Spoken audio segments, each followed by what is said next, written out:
Hey guys, this is Rudy G. Funk, and today I wanted to talk about the Pittsburgh Steelers and the phenomenon that's going on with Ben and Mason. Um, I know I talk Browns, but I wanted to kind of talk about the disparity between the Pittsburgh Steelers and the Browns, and how the Pittsburgh Steelers are kind of like they're kind of like Wolverine, and we're kind of like the bad guy from Terminator. Allow me to explain. Pittsburgh gets hurt all the time. And I'm not just talking about their players. I mean stuff like what's going on now, and they so quickly recover, just like Wolverine, right? He's gets severely injured, and right, out of nowhere, he's back in the game kicking ass. And we're kind of like the bad guy in Terminator 2. I mean, skip all the really cool shit that he does and go to the end of the movie when he's drowning in that lava pool or whatever the hell that was, and he keeps changing in all these different people's trying to escape, and he just kind of dies in this pit of despair, and cannot recover. We're kind of like that.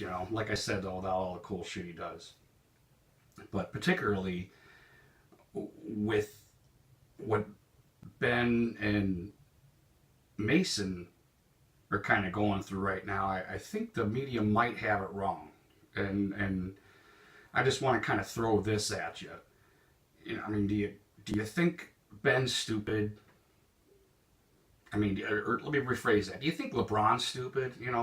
LeBron's not stupid. He's a really smart guy. So is Ben, and it seems like the media just kind of takes this bait.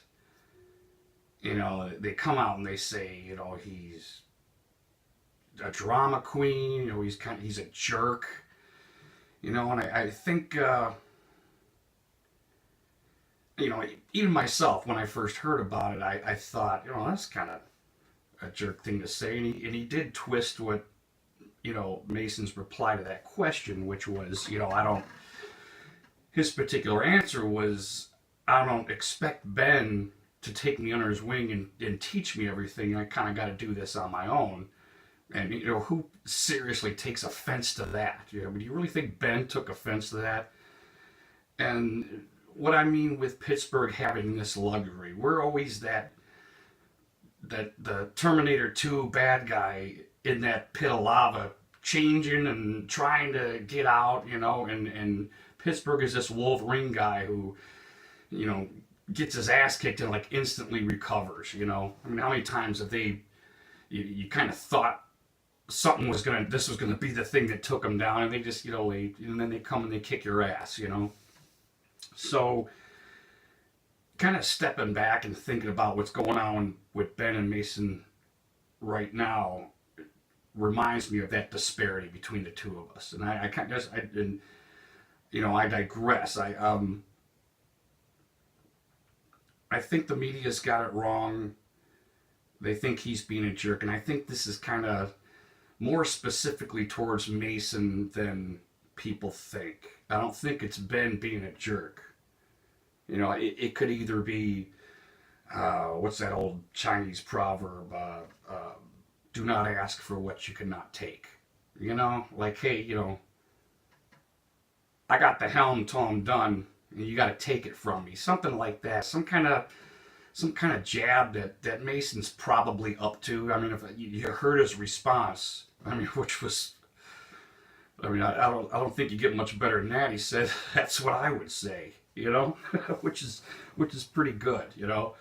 But we don't have that luxury that Pittsburgh does, where they can wound themselves if they want to, and they simply recover. We're so busy repairing our wounds all the time. That's basically what we do, and which on my other video, I talk about us being pretty much a PR firm. But like I said, I digress. And if I say that a bunch of times, it makes me sound really smart. That disparity between the two of us, we're just constantly repairing ourselves, and that seems to be almost our whole season. How many times have you heard we have to play a perfect game or we're not going to win? You know, I mean, that's like, 10 games out of the season.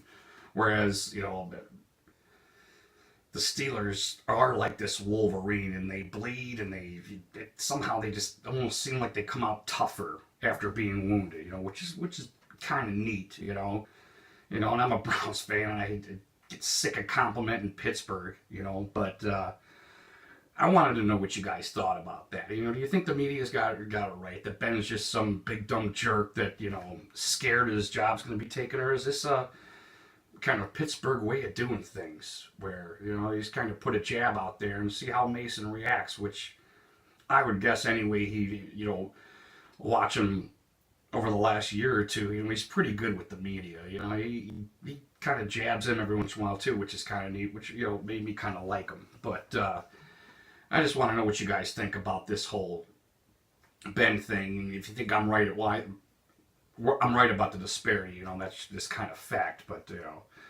I thought this whole thing was really interesting to listen to, and I think the media's probably got it wrong. So let me know what you guys think. Comment, like, subscribe, little bell thingy over here or over here. Click on it. I'm Rudy G Funk. God bless you. Peace out.